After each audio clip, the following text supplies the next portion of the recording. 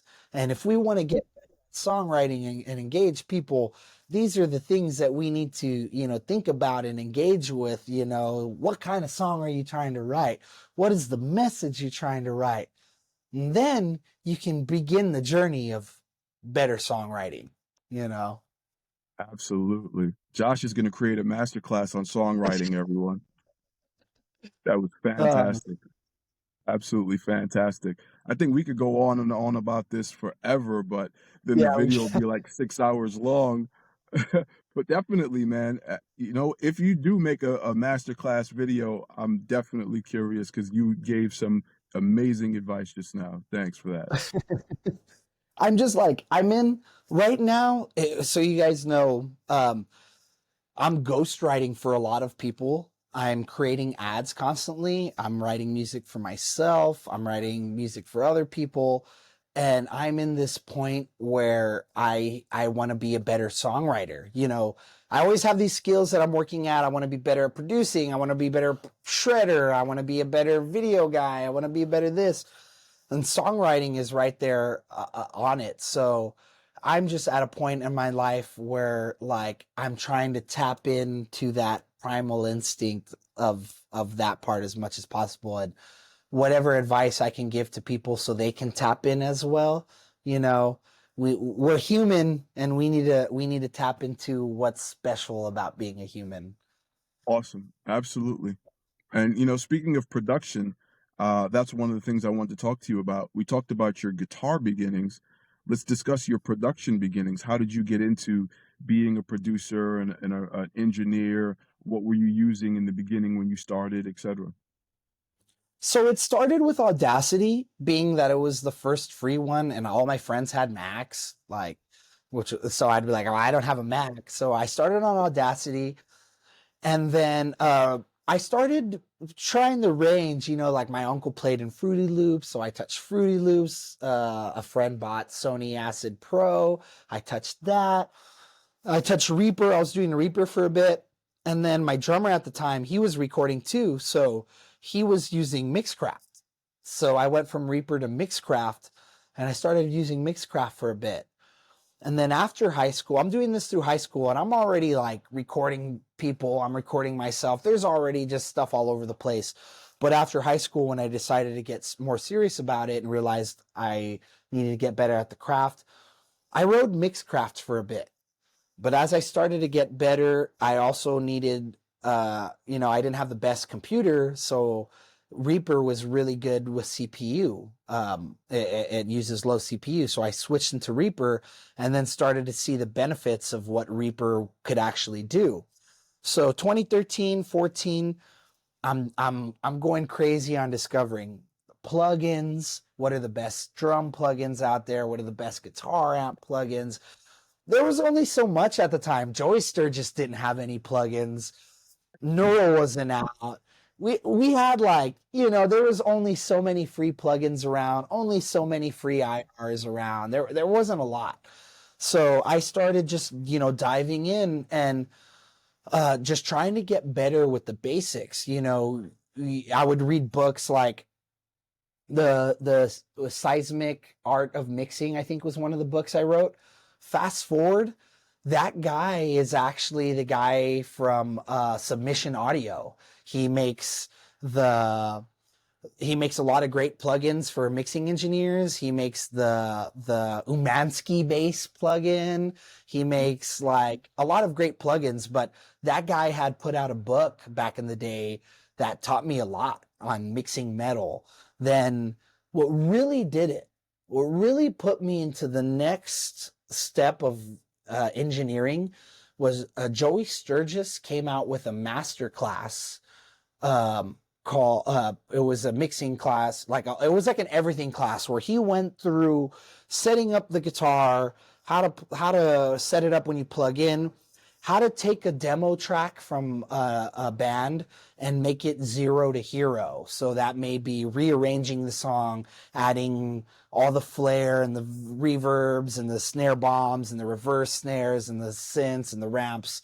And that master class, which I still go back to, it shows you everything. It shows you from start to even some of the mixing, how to edit, how to tune your vocals. It was like the whole all-in-one course. And really what happened was I was working on a band. This is like 24 or 15, right before I came out. And I said, hey, can you front me some of the payment so that I can buy this masterclass and be better at mixing your EP? And they did. And it turned out great for everybody. So I took the class, and that really put me into the next realm of everything. Joey Sturgis soon after came out with one plugin, his vocal plugin, and then everything started to come out. And then he made URM, which was actually Nail the Mix. It started as Nail the Mix, and I was there since month 1. And that opened my world into other engineers, Joel Wanasek, A.O. Levy. And then every month they're bringing on a new producer, and I started getting to see Lamb of God. How does Machine mix Redneck? Well, now I can log into my account and see, 8-hour session of him mixing, Lamb of God. Or you start to see how the pros do it. And when you really get to zoom in to how the pros do it, there's no excuses. There's only the time between where you are now and what you need to do to get to where they're at. Because if they have the same program and the same tools, and they give you the source files, what happened, Nail the Mix is this thing where every month a new producer comes in, you have the source tracks to that, you give your shot at mixing it, and then at the end of the month, he shows you how you mixed it. So there's no excuses. You have the same source tracks, you have more or less the same tools. What keeps you from mixing the next Lamb of God? Nothing. It's just the time that you're going to put in. So ever since then, when I took that first Joey Sturgis class in 2014, when URM opened up in 2016, 2015, whatever year it was, I think it was 2015. And I just kept practicing, going back and forth. Why do my mixes not sound as good? What can I do? And it's just rip your hair out, just like they said they did. They did the same thing. You cannot get there with just being like, oh, I have this innate gift. Look, man, I grew up talented. I grew up with a little something in me that, like, naturally I can latch onto things better. Does that make me good? No, it does not. It just means that I may have a knack for it, but I still got to put in the work just like anybody else. I believe anybody who is good, they may have had the gift for it, but you don't become the best or the greatest just by like nonchalantly getting at it. It takes persistence, perseverance, and consistency to keep pushing to that goal. And all I did to get better at anything I did was just grind home alone. You know, I don't go out on the weekends. I don't tell people, I don't have to post up all the time that like, yeah, I had a good practice session of me, you know, checking out this track or whatever. I don't do that because if I don't feel that I'm there, I don't feel it. I have to, you just got to practice. You got to keep going.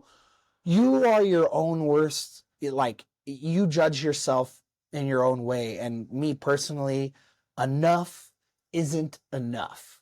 So I'm just going to keep pushing forward as much as I can. Absolutely. Absolutely. And, gear-wise, what were you using when you started with Audacity and Reaper? Man, not even an interface. I didn't even know an interface was a thing. You know, like I'm in like 8th grade, opening Audacity with a computer with a XP, and I have my Line 6 amp, and I just take the headphones out and I plug it into the mic in of the computer, and I started there, and it sounded terrible. Knowing now that like you needed to load a cab in IR, like I didn't even know that was a thing at the time. So, you know, I started like anybody really should, as in like you're dumb in the sense where like you don't know what's going on. So it was just a laptop and me, not a laptop, a desktop, the family desktop, and my Line 6 15-watt amp and my Warlock. And then, you know, what was funny was my dad was a DJ growing up, from like the age from 10 years old to like 20 some. He was a DJ in the adult entertainment world. So, you know, he was doing that, and I didn't realize that he was getting into recording too. So we had an interface. He had an M box, and I was touching recording, but I guess like he was in his own world and I'm in my own world, you know. And finally, like I get my hands on that M box and I start like, okay, you know, tracking guitars, trying to track drums with mics, and you know, going through the harsh reality of like, you know, when you're that age and you're thinking of things, you're like, yeah, I'm going to record the drums like this and it's going to sound like this and our sounds are going to be like this. And then at the end of the day, you know, you record everything and you press play and you're like, ugh, this is kind of rough. So, I actually had a friend in high school, the drummer I was playing with at the time. He was a little more fortunate and he had an interface and he had his own little setup. So I would go to his house and record songs with him on Mixcraft. And we would sit there all night, like using Beatcraft, which was the drum program we would use. And we would sit there and like program the drums in Beatcraft, then export the wave into Mixcraft, and then record the guitars there and use like Pod Farm, right? Pod Farm to do the guitar sounds. And then we had like one of those USB mics, like almost like the Blue Yeti, but we had like, I forget, it was like a Samsung USB mic, and we would record the vocals on there. The bass player would get DI'd, and mixing was like mixing, you know, like maybe put a master limiter, compressor. Like I didn't know any of that stuff. So it started there. And then once I started getting better, like you start to learn. The thing about mixing is it sucks because like compression, you hear compression, you learn compression, but I heard this from an engineer and he's totally right. It takes like 4 to 5 years to really, of constant working, to really dial in what a compressor does, what all the different compressors sound like, and how they should be used. Multiply that by, you have to do that years with a mixer, with a limiter, a clipper, which if you don't know what that is, you need to find out. Because a limiter, a clipper, and a compressor are all pretty much doing the same thing. They're leveling out dynamics, but they're all doing it in 3 different ways, and each one has their own different families of sounds. Clippers sound different, limiters sound different, compressors sound different. So that's your journey that you have to take, and that's the journey that I had to take of years and years of trying all the plugins, the easy, fast ones, the ones that gave you all the knobs. I have real hardware. I use a 76 in real life. It's taken me a lot to figure out, no, this is what this compressor, I'm grabbing this compressor for this reason.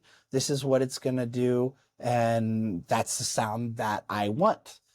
And it takes all that time, like I started a long time ago, but it's taken me a long time to figure out, because you're introduced in the same tools, all these tools, EQ, compressor. Anybody who gets into a DAW today is going to see all of that. So you're going to have all the same tools that I have, but what's the difference between me using them and you? It's the difference of spending those years and those times figuring out what those sound like and getting them down to a feeling, so that when you hear a track and you hear a guitar source, you go, oh, I know this plugin is going to feel so good on it. And before you even plug it in, you already know. And then you turn it on and it does exactly what you knew and thought it would, because you've already went through years of trial of error to know that this is its job and this is what I'm going to use it for. Because when you're mixing, what you're doing is fixing problems. You have all these sources that need to come together, and you need to shave them and chisel them and smooth them and bring them and EQ them so that cohesively they make an experience. Absolutely. Very well said, by the way. But for everyone watching, what other hardware were you using, like computer-wise, besides the family desktop? Everything was computer-wise. Man, see, I had that desktop for a good bit, and then like I had a friend who worked for a bank, and like banks always have like that one room where like all the old computer gear goes to there. So he gave me this big desktop that was XP, and I rode that for right after high school. This is like my senior year. I'm riding that, and I ride it out for a couple years. And then he gets me another computer, like when they get to their next batch, and this has got an i5. So I'm like, oh, okay, I got 4 cores. I got 4 cores now, guys. And I'm using the i5 because when you're doing in the box mixing, you need power. So I start mixing like that, and I actually did a lot of my projects with that up until 2016. 2016, my friend helps me out with this computer that he built that is an i7K. It's got 8 cores. It's actually the desktop that I'm still using. But I get put like 32 gigs of RAM, and that's pretty much like what I've been using this whole time. I'm a big firm believer in the doing with what you got. And when it came to the computer, I got to a certain point where like, okay, this is more or less the power that I need to do the job. I can do things faster and a little more like efficient if I had something better, but I'm not going to take the time to dwell on those things. I'm just going to focus on the craft. Well, then, 2018 hits and I'm starting to get into video editing, and then things really start to change. Plugins are starting to get harder to run. They're more CPU hungry. Things they're just getting wild. So I'm starting to work for, I'm working for Legator Guitars. I'm actually, doing a lot of heavy lifting. I'm starting to get in 3D rendering. And it comes to a point where my computer is just, it's not hacking it. And NAM is coming up this year. This year's NAM, I have a laptop that I got through some work. I had an Alienware that is kind of decent, but it's kind of like erratical, kind of do some things. And NAM's coming up, and they hire me to do demos for the whole weekend. So it's not just me playing.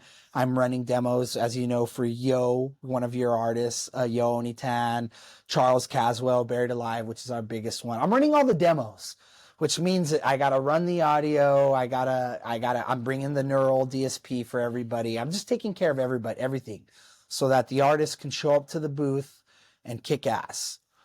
And this is where I got to a point where,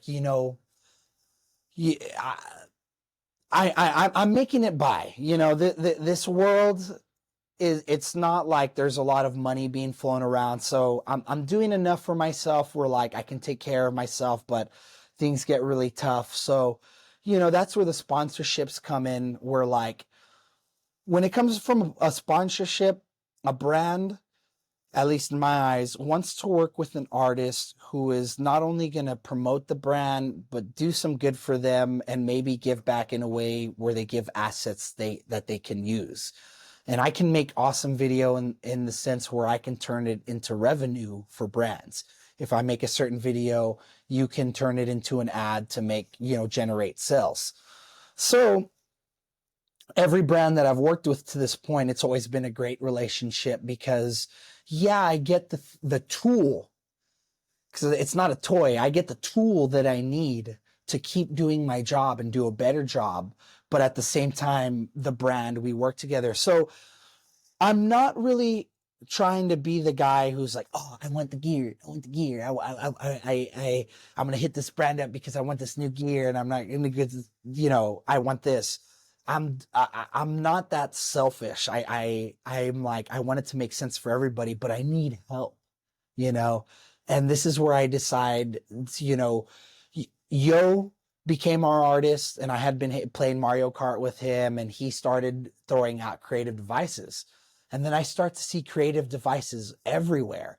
Samus, the drummer, is using it, and then some of my friends in the industry are using it, and I'm just like, man, they're all over the place.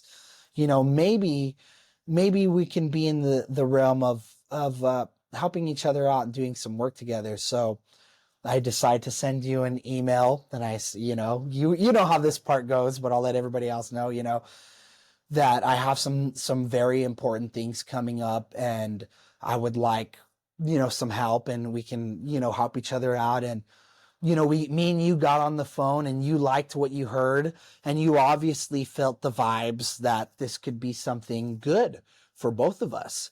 And I'm very grateful that you took a chance and you sent me this beast of a laptop, the Kreative Devices Notebook G16. And because what I needed was not only a laptop that can do audio, but I needed something that can handle video. I needed 4K editing. I needed to render 3D graphics as far as Unreal Engine, Blender. My mind is capable, and my skill is capable of some cool things. But when the technology starts to put a halt to that, it makes things tough. So luckily, you were able to help me out. We go to NAM, we kick ass together. I know you met some people, and you had, different people, YouTubers, come up and like, hey, here's my laptop. And I'm like, yeah, giving them the demo, hey, what's up? This is how it's done. And it's really, really beautiful to see a brand such as yourself that is creating a product that is giving us exactly what we need without making us pay for a bunch of stuff that we don't need and making our life harder. Like we need the tool to do the job, and we don't need all this fluff. I don't need this extra stuff. You know what I mean? The nitty gritty of what am I doing? Okay, I need the job. I need the tool that does this job. And Creative Devices is the brand to give you high quality parts and the exact parts you need at, a fraction of the cost, because they're cutting out middlemans and they're cutting out bloatware and all this extra bullshit that you don't need, and just giving you exactly the tools that you need to kick ass. Awesome. Thank you, man. I agree 1000%. Yeah. And I see that you've been using your G16 for a lot. How's it been running for you? Great. I'm like, I still like get on it and have that like giddy feeling, you know what I mean? Because like you just do a simple task and it works, and you're just like, oh my God. Oh, really?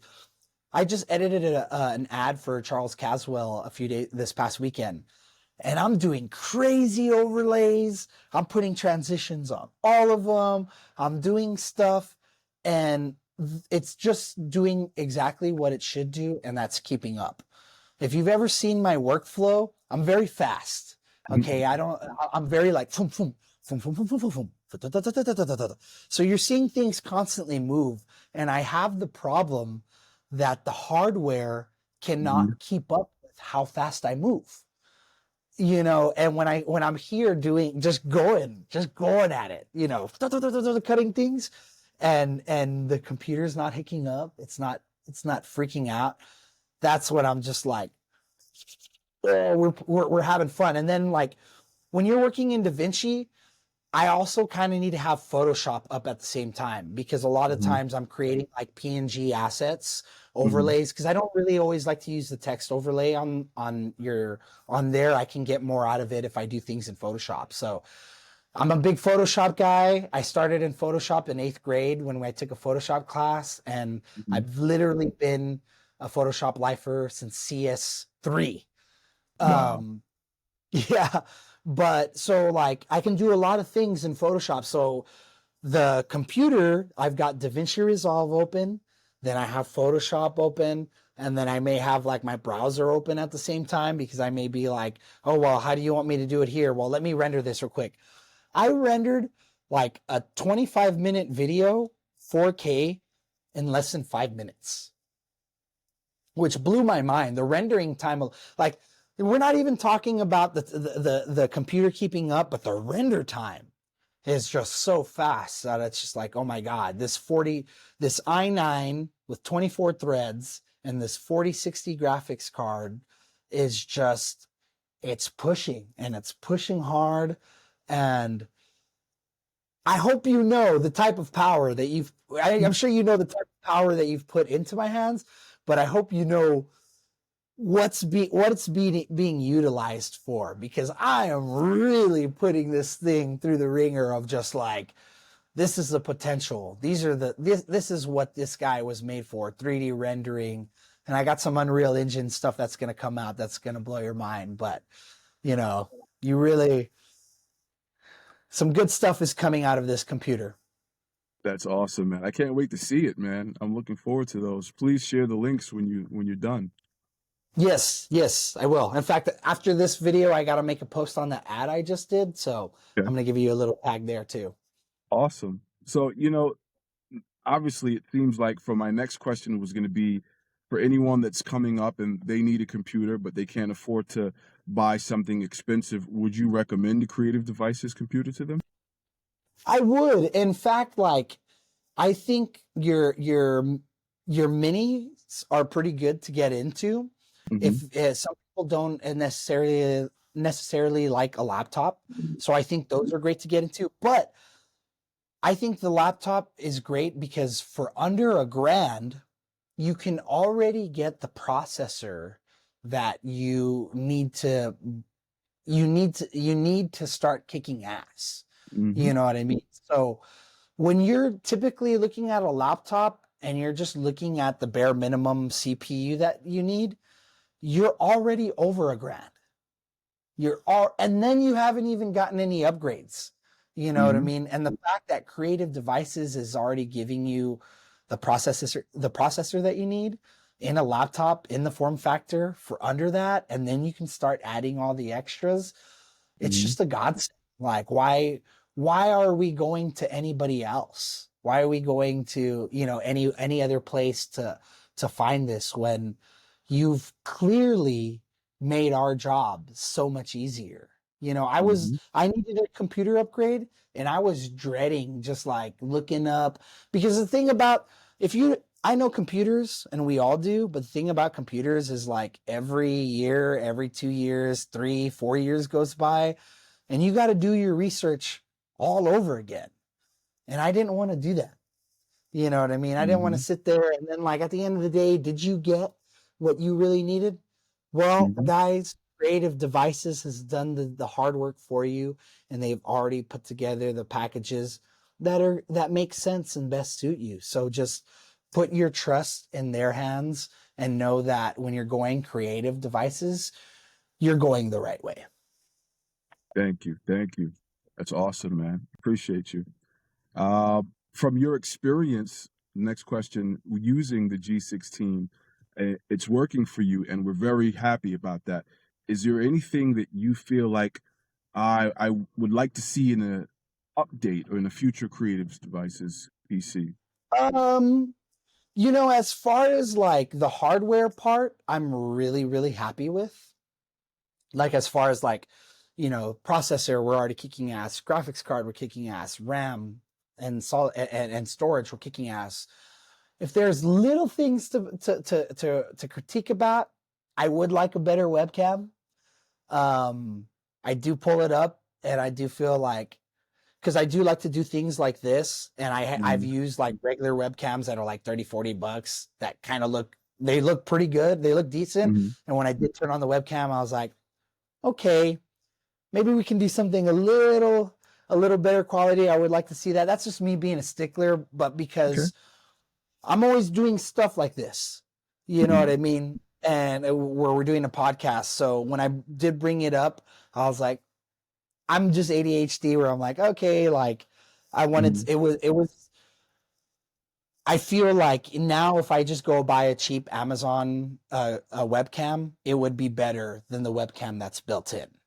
Okay. Um, so maybe we look into that, because I do stream games like at arcades and stuff, and Mm-hmm. I'd rather use my two webcams, which were inexpensive, but and to do one that's wide, because you're still doing a square format. I do Mm-hmm. like that some of the wide format, so that's kind of something I'd like to see. If there was another thing, the SD card. I know that we're already jam packing things, but Mm-hmm. if the laptop got a little thicker in this way, for the sense that the SD can recess into Mm-hmm. the whole laptop, that would be something that I would like to see. Um, what else was there? Yeah, again, these are like really little things that it's like, do they really matter at the end of the day for what I'm looking for? No. Would I like to see them? Yeah, it's cool. Maybe brighter LEDs on the keypad. Okay. Like, I have another laptop where like the keypad is like real vibrant, and this one, Mm-hmm. like, I want to see the colors, but like, I don't know. Sometimes it feels like I can't even see like what's going on there. But like, again, Mm-hmm. like, it's an aesthetic thing. Like, is it anything like to complain about? Not really.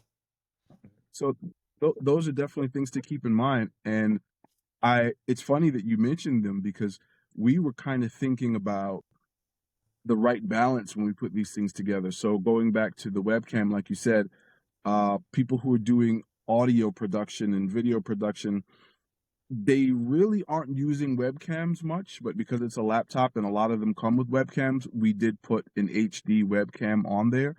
But because it wasn't a main feature, we didn't want to have to put something that was going to be expensive to bring the price up. So we figured we'll just put in your typical HD webcam. If you ever going to use it, at least you have one, or even if not. But we didn't really expect people to use a webcam. As far as the SD card, we again tried to keep the laptop as slim as possible. There's so much stuff in there. And in order to fit everything in there and keep it so slim, things turn out the way that it did with the SD card slot. There wasn't any room to have it recess all the way in, but we really just wanted people to be able to connect an SD card, copy the data from that card, and then remove the card, because you're not going to be reading and writing from the card because it's connected to the serial bus, which no one wants that sort of transfer rate. So once you transfer it to Yeah, your SSD, then you can read and write from the SSD, and that's going to make everything move faster. So we were basically just trying to give people tools like the webcam, like the like the SD card reader. We just wanted you to have them, figuring that it would be a plus, but we figured people were going to use it another way. And as far as yeah, the brightness on the LEDs, sometimes we've used laptops or keyboards where the LED is so bright that it becomes a little distracting. And we wanted people to be able to focus on the task at hand. As long as you can see what you're doing and there's color there, we don't want anything to distract you. If you're in a completely black room looking at the screen, we want your focus to be on the screen. We don't want glare coming from the keyboard, backlight, LED, So all of these things we took into consideration when we made it the way that we did. But now that your comments make me think, well, maybe we can go in and see if we can do some more adjusting for future models to see if we can find the right balance to where we're not throwing people off with those things. yeah. And like everything you just said, it's like if I was in your position, I'd be probably making the same type of decisions. I think the only reason why the SD card is the big one for me is because a lot of times I will edit like on the road, on a bus, on a car, and it makes me so weary because we're like in tight quarters, like people are moving around the bus, stuff like that. So it freaks me out. Like I always feel like somebody's gonna come up and like, Not the nudge it or card, yeah. something. So that's the only reason. It's not really like that. I want it to like live in there. It's Mm-hmm. that part.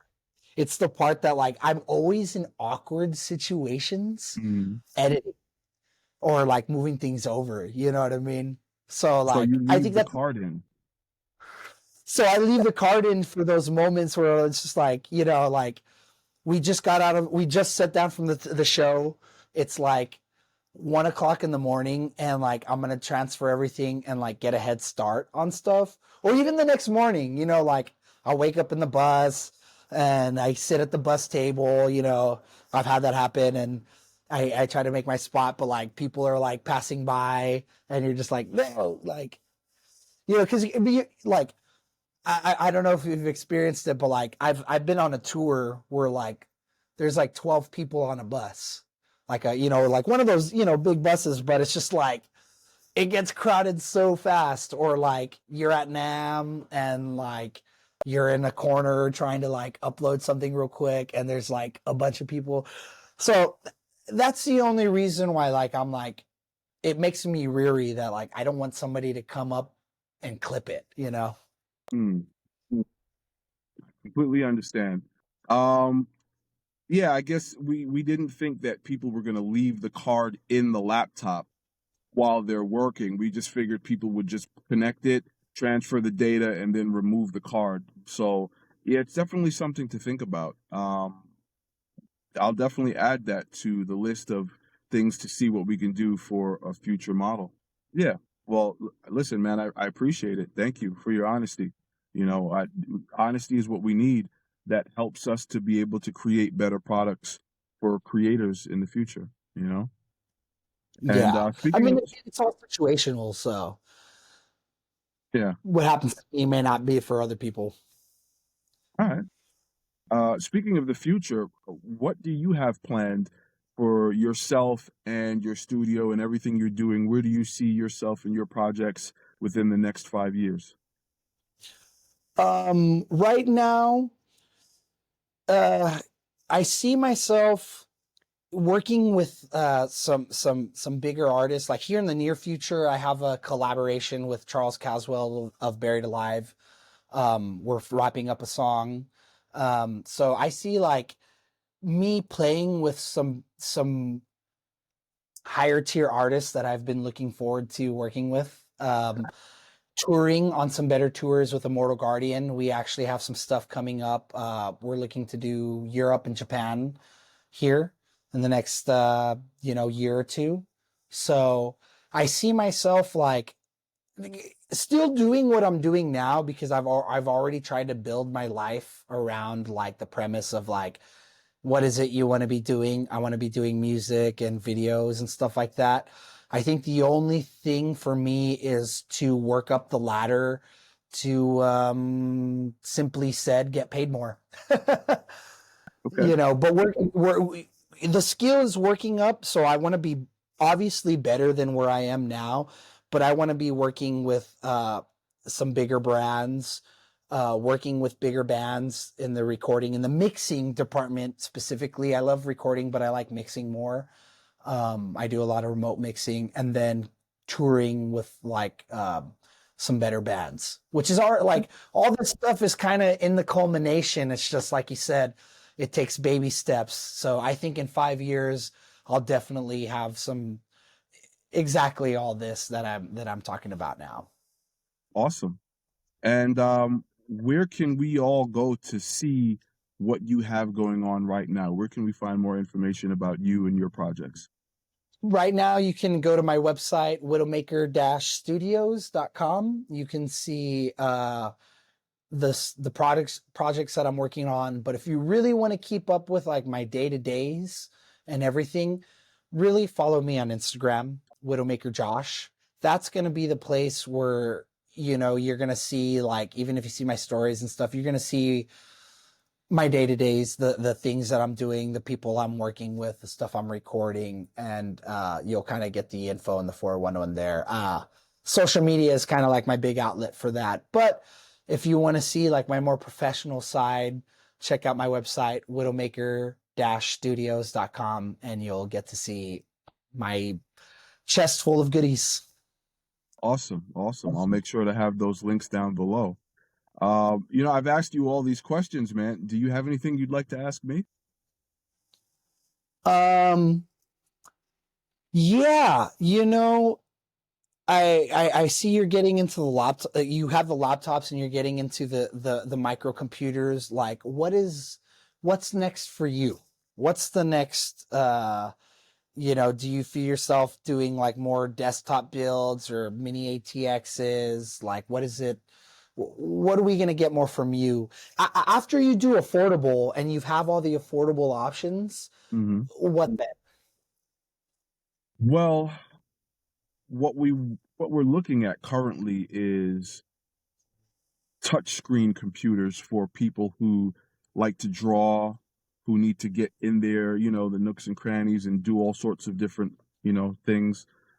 We don't have any touchscreens on our current computers, like the laptops, because touchscreens introduce latency. So we're trying to create a device that's mainly for people who want to use a touchscreen. And if we can get the latency numbers low enough, then maybe we'll introduce them. It probably won't be as affordable as our laptops and mini PCs because, the cost of touchscreens and everything like that. But it's still definitely going to be much cheaper than anyone else. So right now we're testing some things. I can share with you later some of the ideas that we have. One is sort of like an all-in-one desktop where you can choose between a 20-something to a 30-something inch size display. It can move to and from or tilt and stuff like that. So you can put it in a comfortable position to use your fingers, write with a pen, all that stuff. And the other one we're looking at is So it's gonna basically, be like built-in all-in-one, is what you're saying? yes.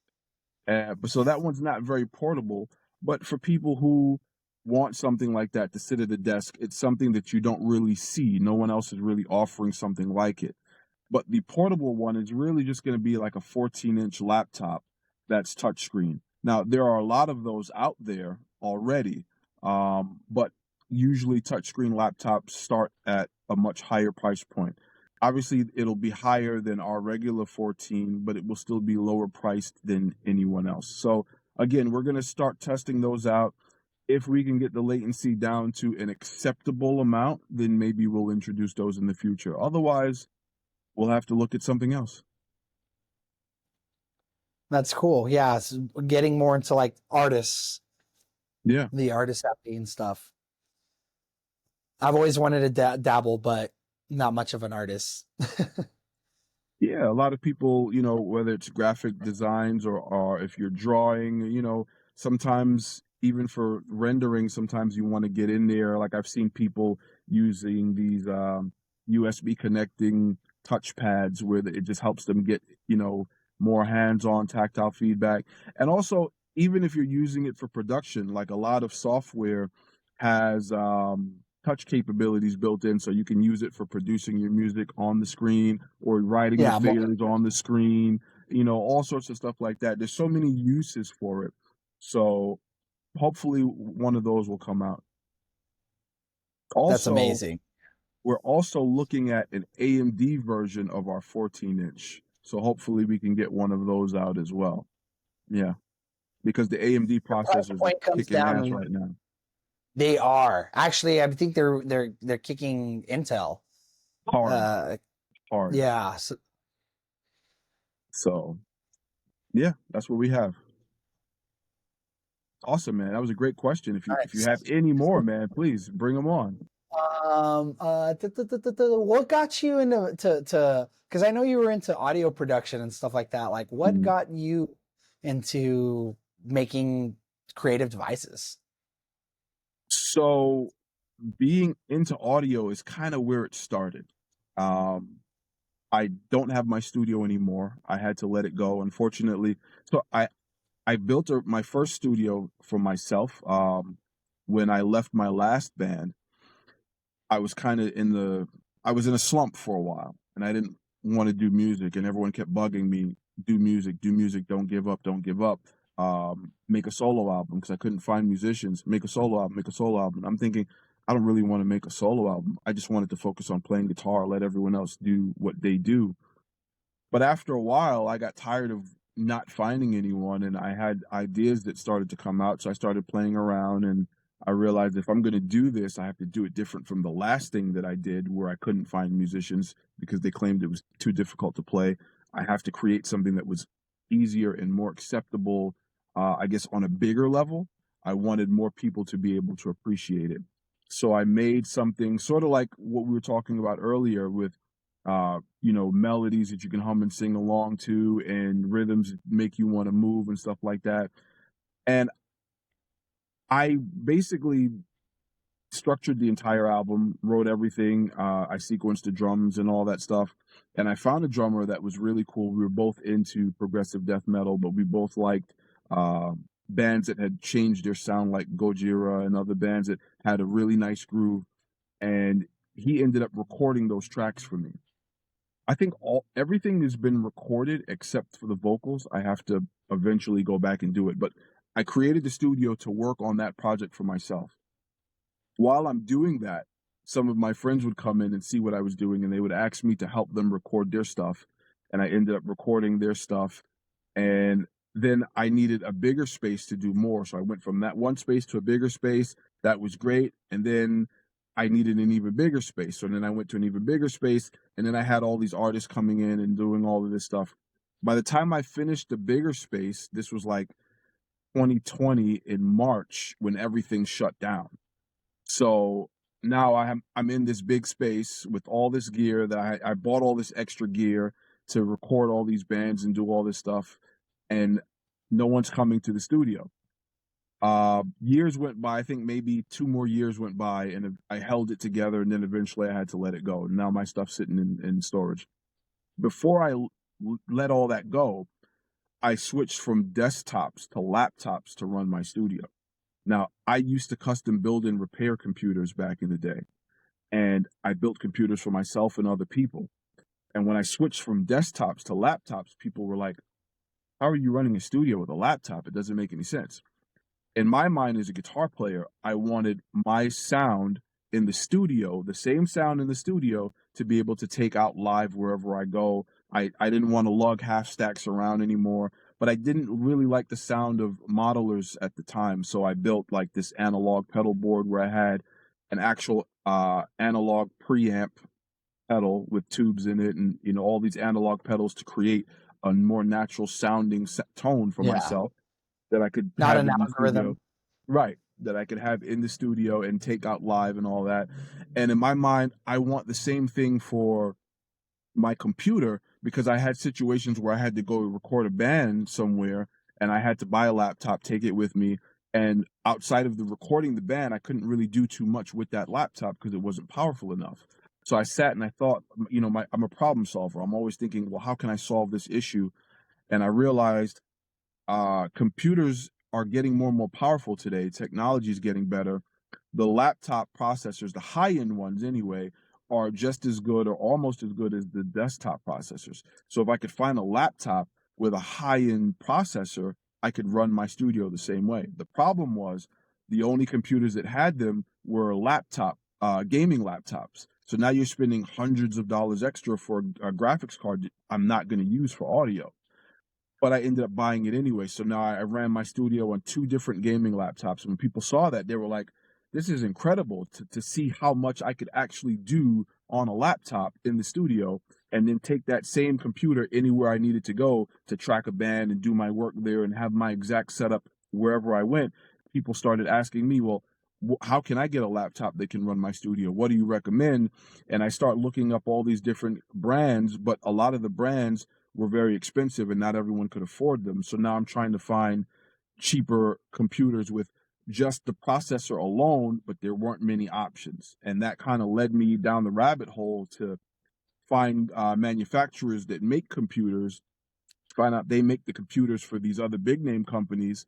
And I'm like, well, we need to figure out a way to get computers for creators. Someone needs, creators need their own computers that are affordable. Once I found out that it didn't really cost that much to make these things, that these big name companies were just making an Having a name. insane amount of profit off of their Yeah. laptops, I was upset. I was like, listen, you guys, and I realized that some of them make their own stuff.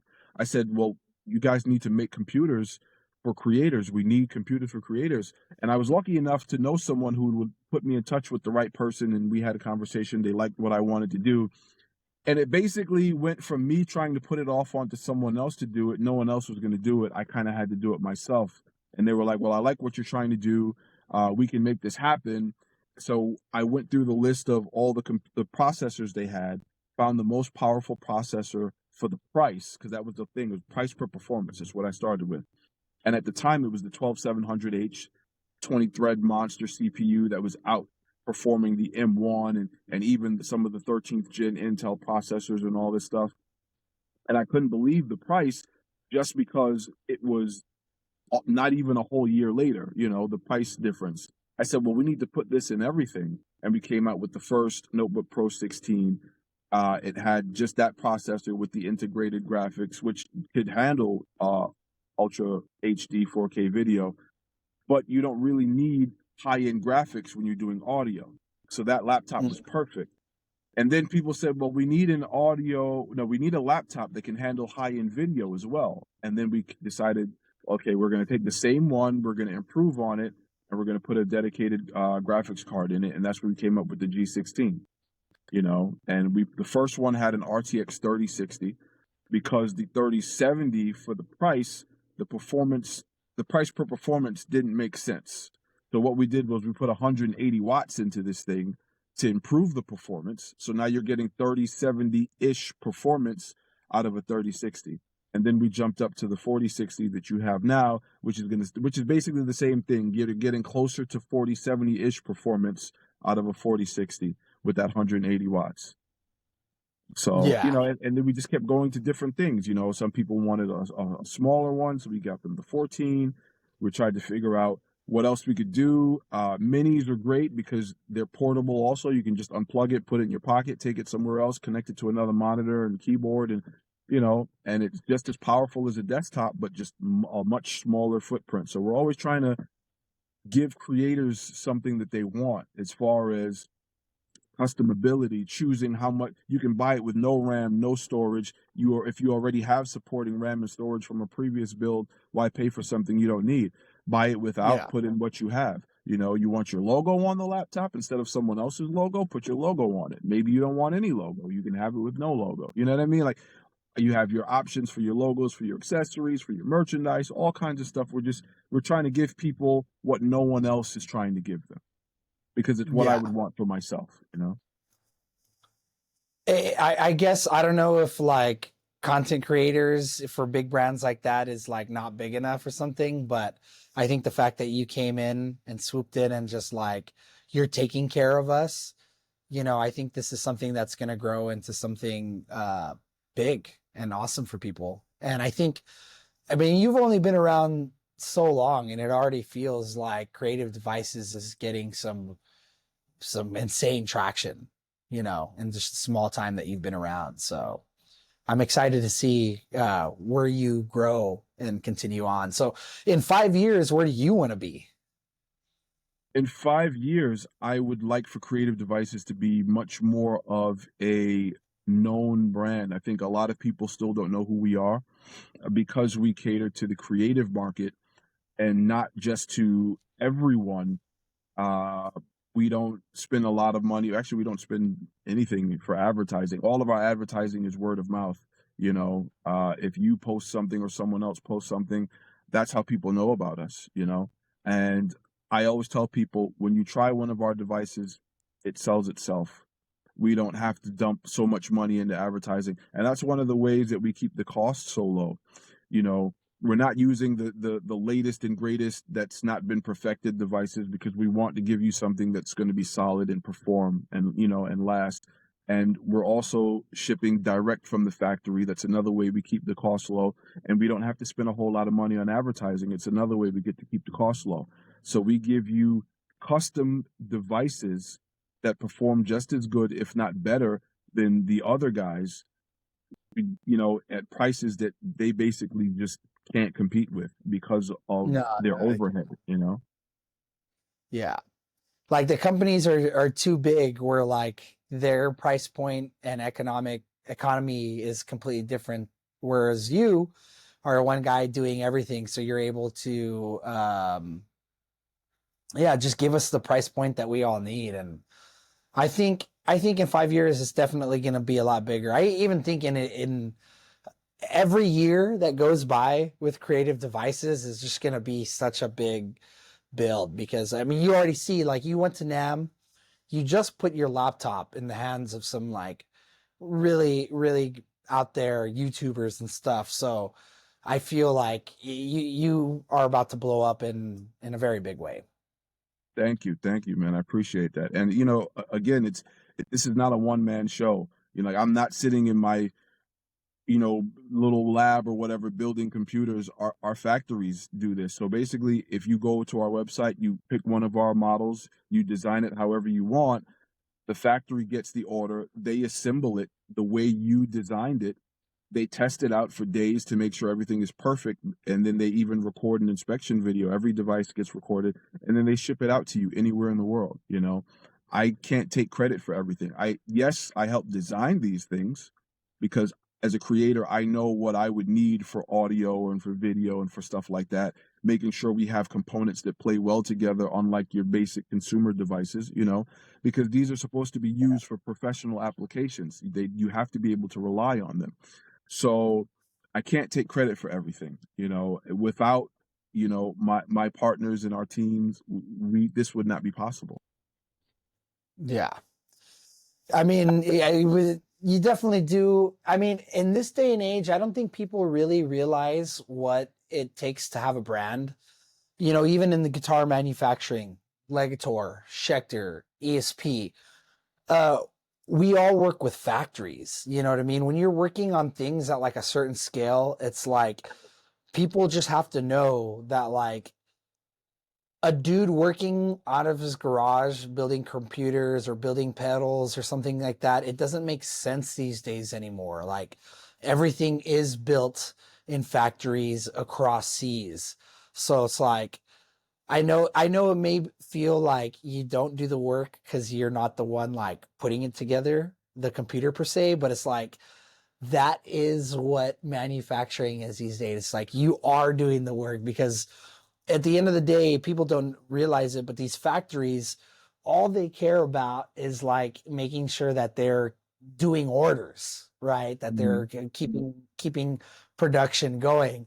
But it's up to us to come up with do the headache work of like putting the things together, Mm-hmm. building the brand, building the website, making sure that everything is right, because they're just going to put something together sometimes, and they're just like, well, this is how you wanted it. It may not be exactly what it should be.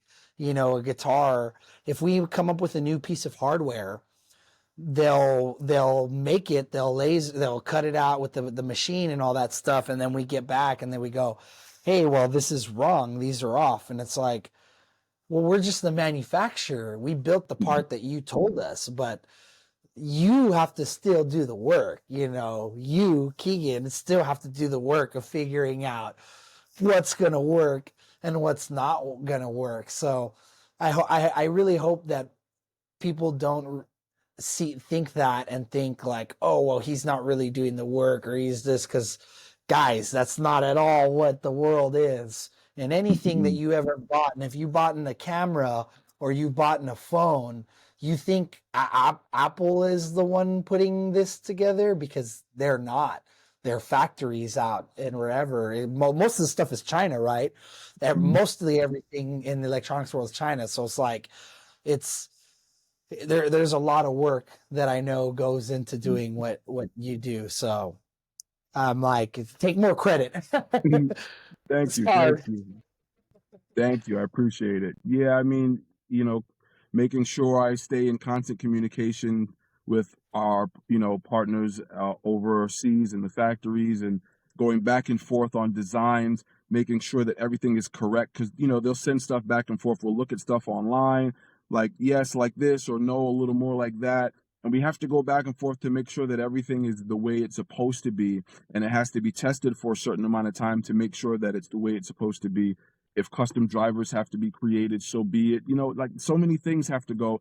And I'm the person that has to make sure that all of this stuff gets done. Every new idea that comes out has to come from me. And I have to go back and forth with them to make sure that the idea is realized correctly. And, it does take a lot of work, as well as sometimes I do respond to people in messages on social media and emails. We have other people as well, but sometimes I'll be involved in everything. So it's not like I'm just lounging somewhere doing nothing. I'm constantly working. I'm constantly involved, because I want to make sure that everything is working the way that it's supposed to be. Yep. You're a true hustler. Thank you, man. Thank you. And you know what? I got to tell you, man, we've had an amazing conversation. I've learned a lot about you. I love it. I'm just looking at the time now. I'm like, dude, we've been talking for about 2 hours now. Oh, dang. you know, 154. it's Wow. like people. I hope people are still watching at this point. Everyone that's still watching at this Me too. point, thank you, man. You made it. Listen, I don't want Yes. to take Yes. this too much of your time and stuff, but you and I, we can always have another conversation, man. Anytime you want to We pick will. back up, We will. you let me know. Definitely. Thanks again, man, for taking the time. People, please, I'm gonna have Josh's information below. Follow him. He's amazing. He's an amazing everything. Let's just put it that way. He's an amazing everything. All right. Josh, thanks again so much for Thank you taking the for the time. kind words. Thank you Yeah, for having yeah, me, bro. yeah. And I'm looking forward to seeing what's coming out next from you. And please definitely send me the music, man. I'm really looking forward to hearing that. All right. Definitely will. Thank you so All right. much. All right, everyone. Take care, man. Peace.